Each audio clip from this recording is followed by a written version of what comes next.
Is the only host in late night who is a New York Times best-selling author. He speaks 6 languages, spent a week in a South African jail, and had his first kiss under the romantic glow of McDonald's Golden Arches. It's a true story. Please join me in welcoming The Daily Show's Trevor Noah.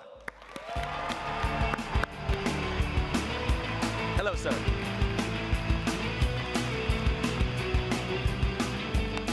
Good to have you here. Thank you so much for having me. How you feeling? I'm feeling good. Can we start with the important stuff? Let's go into it. You are one of Time's next generation leaders. You've also been one of People's sexiest men alive. Which one in your heart of hearts actually means the most to you? Well, most importantly, sexiest man alive. Oh, okay. I mean, that's what you aspire to as a person. Is that right? Yeah. All right. Because you go the sexiness, you can use it to help the kids, and you can travel the world opening schools, you know, sexiness foundations. Yes, yeah. That's right. All for good causes, all the way through. That's all it's about. Here's the book, Born a Crime. If you guys haven't read this, you need to pick it up. It's an incredible story of your life growing up in South Africa. Now you are an American icon of all sorts. Oh, I don't think so. You are an American icon. But I want to know this. What is going on in America, and mainly, how do you explain what's going on in America to the folks back home? Oh, wow. You know what the great thing is? You don't need to explain it to the folks back home. You need to explain it to Americans. Okay. Because I feel like for the first time, Americans and everyone else in the world are both wondering at the same time what the hell is going on in America.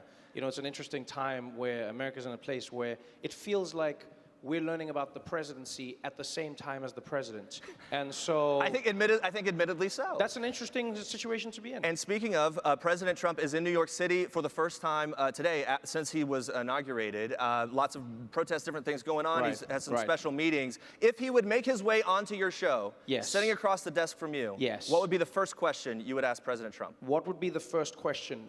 Was this a prank? And if so, how much can we pay you to end it? Okay.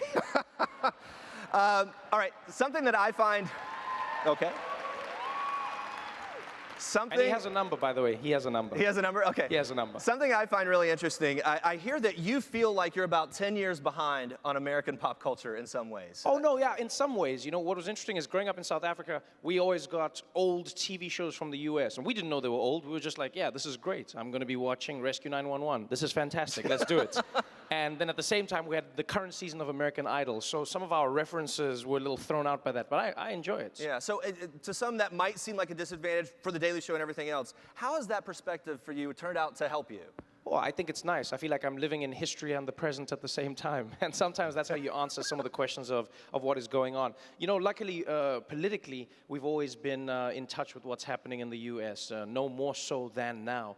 And so, you know, as much as we have older shows, the news is as current as it needs to be.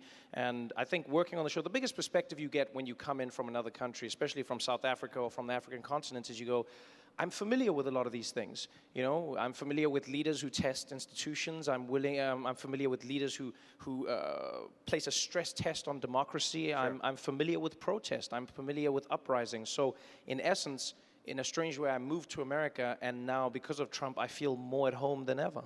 Hey YouTube! Don't forget to like this video and leave a comment if you enjoyed it. And for more people now, click on the subscribe button down here. And check out more great video right now by clicking on one of these links.